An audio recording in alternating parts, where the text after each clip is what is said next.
आप stock market के उतार चढ़ाव को देखते हुए शेयरों में सीधे पैसे लगाने से डरते हैं?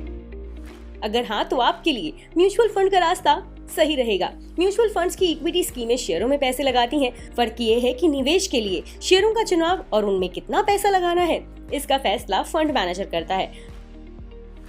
वो कई तरह की स्टडी और रिसर्च के बाद फैसले लेता है। इक्विटी फंड भी कई तरह के होते हैं, जैसे large cap, small cap, mid cap, multi cap आदि। इस रिपोर्ट में हम आपको ICICI pro blue chip fund के बारे में बता रहे हैं। इसने अपने पोर्टफोलियो का 93.34% हिस्सा डोमेस्टिक कंपनीज के शेयरों में लगाया है। इसके पोर्टफोलियो में लार्ज कैप शेयरों की हिस्सेदारी 77.65% है। इसने मिड कैप में 6.53% और स्मॉल कैप में 0.36% पैसा लगाया है। डेट में इसका निवेश सिर्फ 0.33% है। लार्ज कैप फंड के लिए अपने पोर्टफोलियो का बड़ा हिस्सा लार्ज कैप शेयरों में लगाना जरूरी है। लार्ज कैप कंपनियों का मतलब मार्केट कैपिटलाइजेशन के आधार पर स्टॉक एक्सचेंज में लिस्टेड 100 टॉप कंपनियों से है। रिटर्न के मामले में IPBF का रिकॉर्ड शानदार रहा है। 10 साल में इसका एनुअल रिटर्न 15.09% रहा है। इसके मुकाबले लार्ज कैप कैटेगरी का औसतन रिटर्न इस दौरान 13.71% रहा है। इस तरह अगर आपने जुलाई 2012 में एकमुश्त 1 लाख रुपए का निवेश किया होता तो आज आपका पैसा 4 लाख रुपए हो गया होता।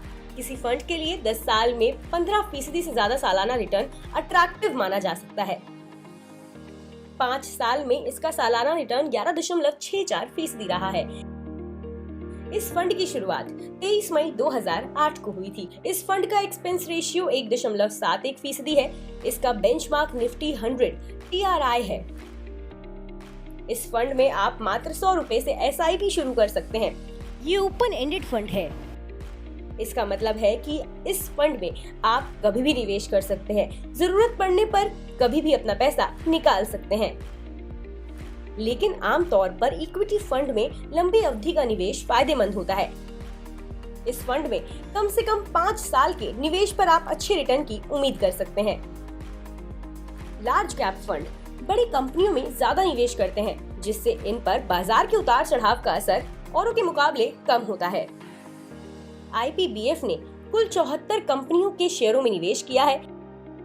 इसके पोर्टफोलियो में ICICI बैंक में 9.94%, इन्फोसिस में 8.20%, HDFC बैंक में 8.18%, रिलायंस इंडस्ट्रीज में 7.22%, L&T में 5.50%, भारतीय एयरटेल में 5.48%, वहीं एक्सिस बैंक में 4.86% शामिल है।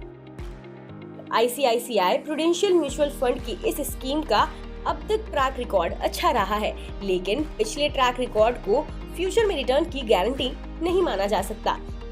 क्योंकि ये इक्विटी फंड है तो इसमें जोखिम जुड़ा है। शेयर बाजार में होने वाले उतार चढ़ाव का असर इस स्कीम के प्रदर्शन पर पड़ेगा, लेकिन जोखिम लेने की आपकी क्षमता को देखने के बाद ही आपको इस फंड में इन्वेस्ट करने का फैसला करना चाहिए।